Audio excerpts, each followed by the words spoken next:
So I think that especially second game will be here. Ya setidaknya kita bisa lagi ke semifinal, mudah-mudahan kita bisa juara di tahun ini.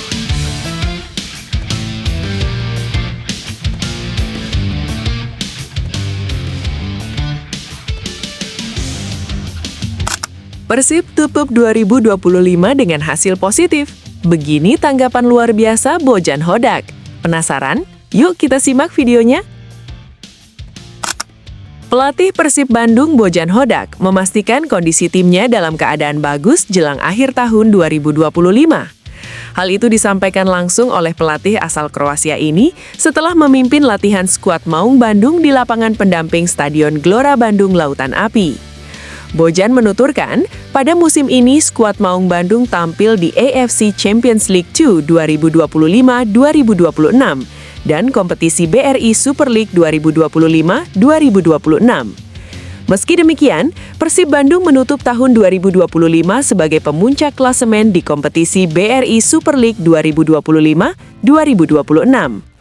Skuad Maung Bandung berada di puncak klasemen sementara kompetisi BRI Super League 2025-2026 dengan mengumpulkan 34 poin. Selain itu, di AFC Champions League 2 2025-2026, skuad Maung Bandung berhasil lolos ke babak 16 besar dengan status juara grup G.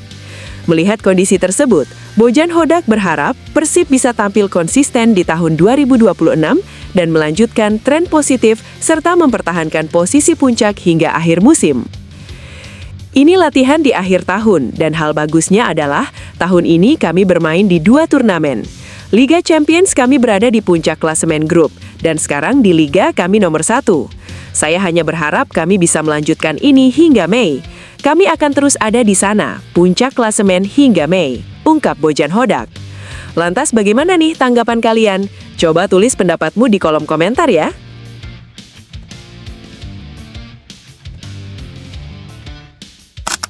Drawing 16 besar ACL2 untungkan Maung Bandung. Bos Persib beri tanggapan berkelas. Apa katanya? Yuk kita simak videonya. Manajemen Persib Bandung benar-benar mensyukuri hasil drawing atau undian yang didapatkan di babak 16 besar AFC Champions League 2. Sebagaimana yang diketahui, Konfederasi Sepak Bola Asia telah melakukan drawing 16 besar ACL2 beberapa waktu lalu. Berdasarkan hasil undian itu, Persib sebagai satu-satunya wakil Indonesia dipastikan bertemu dengan Ratchaburi FC dari Thailand pada lanjutan persaingan wilayah timur. Sebagai juara grup G, tim berjuluk Pangeran Biru akan lebih dulu bermain tandang pada 11 Februari 2026 sebelum bergantian menjamu Ratchaburi FC berselang 7 hari. Deputi CEO PT Persib Bandung Bermartabat, Aditya Putra Herawan yang hadir mewakili klub dalam agenda drawing yang digelar AFC pun memberikan tanggapannya. Ia menegaskan, kesiapan Persib menghadapi siapapun sebab dia menilai tidak ada lawan mudah di babak 16 besar karena seluruh tim yang lolos telah terbukti kualitasnya pada fase grup. Meski pada babak perempat final sudah menanti lawan berat seperti Pohang Steelers dari Korea Selatan atau Gamba Osaka dari Jepang, fokus Pangeran Biru saat ini adalah Ratchaburi FC. Yang patut kita syukuri dari hasil undian ini adalah faktor jarak. Perjalanan ke Thailand relatif lebih bersahabat dibandingkan harus ke Korea Selatan. Apalagi di bulan Februari nanti, Persib juga memiliki agenda padat di Super League dengan 4 pertandingan, termasuk laga tandang ke kandang Borneo FC yang berada di antara 2 laga ACL2. Kami memilih fokus satu demi satu. Yang jelas, Persib berkomitmen untuk melangkah sejauh mungkin di kompetisi Asia. Perjuangan ini akan kami jalani bersama Bobotoh, masyarakat Bandung, Jawa Barat, dan seluruh pencinta sepak bola Indonesia, ungkap Aditya. Jelas, Pangeran Biru pantas bersyukur dengan hasil drawing 16 besar AFC Champions League 2 ini karena juga harus membagi fokusnya dengan laga di Super League. Kampiun dalam 2 musim terakhir itu punya kesempatan menjadi juara untuk 3 musim beruntun karena saat ini masih berada di posisi teratas klasemen sementara hingga pergantian tahun. Sepanjang Februari 2026, selain 2 kali bersuara Ratchaburi FC, tim asuhan Bojan Hodak juga memiliki 4 laga di Super League, yakni pada tanggal 6, 16, 22, dan 26. Lantas, bagaimana nih tanggapan kalian? Coba tulis pendapatmu di kolom komentar ya.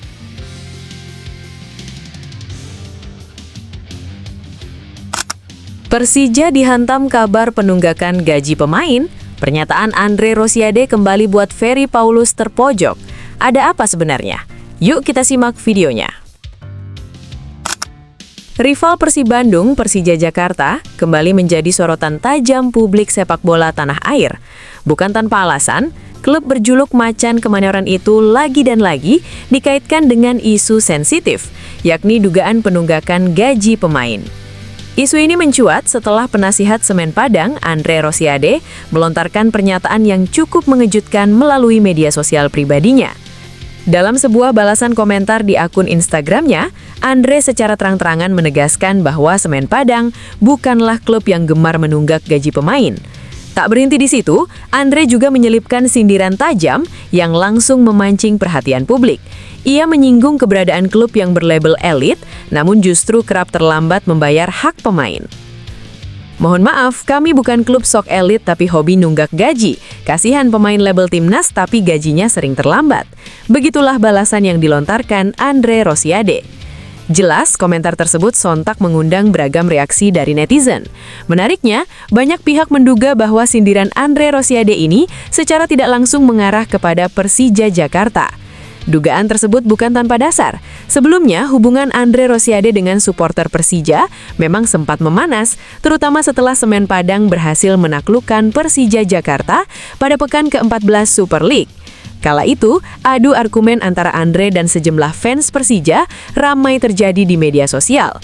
Beberapa pernyataan Andre di media sosial dinilai cukup frontal dan seolah tertuju langsung kepada pendukung Persija Jakarta.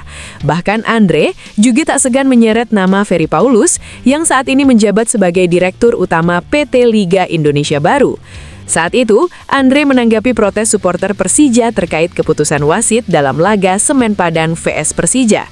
Ia menyarankan agar para fans melaporkan langsung keberatan mereka ke PT LIB atau kepada Ferry Paulus, yang diketahui sebelumnya pernah memiliki keterkaitan dengan Persija Jakarta.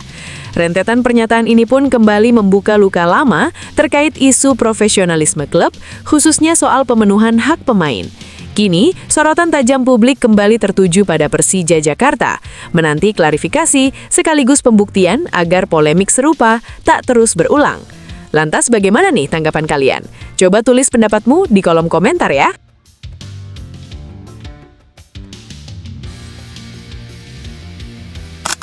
Duel El Clasico masih lama, Jordi Amat ternyata sudah kepikiran. Apa katanya? Yuk kita simak videonya. Sebagaimana yang diketahui, El Clasico Indonesia yang mempertemukan Persib Bandung kontra Persija Jakarta di pekan ke-17 BRI Super League akan tersaji bulan depan. Meski laga ini terbilang masih lama, bek Persija Jordi Amat ternyata sudah kepikiran. Namun dalam hal ini, Jordi merasa bersemangat lantaran ini merupakan derby pertama untuknya di Super League sejak gabung Persija. Bagi Jordi, laga ini sangat krusial. Persiapan matang pun dianggapnya harus dilakukan secara maksimal. Kami punya laga derby melawan Persib dalam beberapa hari lagi. Jadi mari kita persiapkan dengan baik pertandingan itu untuk memulai tahun baru dan kemudian kita bisa membicarakan Persib, ungkap Jordi Amat. Di sisi lain, ex-pemain Johor Darul Tazim itu merasa senang karena sukses membantu Persija mengalahkan Bayangkara FC beberapa waktu lalu. Terlebih, ia mampu mencetak gol indah yang membuat tim kesayangan Jakmania ini menang telak 3-0. Saya juga merasa sangat senang dengan gol saya. Itu adalah momen yang baik untuk mengakhiri tahun dengan gol yang bagus. Istri saya juga sedang hamil, jadi gol saya gol yang sempurna. Sangat senang, papar Jordi Amat. Lantas bagaimana nih tanggapan kalian soal derby panas Persib versus Persija ini? Coba tulis pendapat kalian di kolom komentar ya.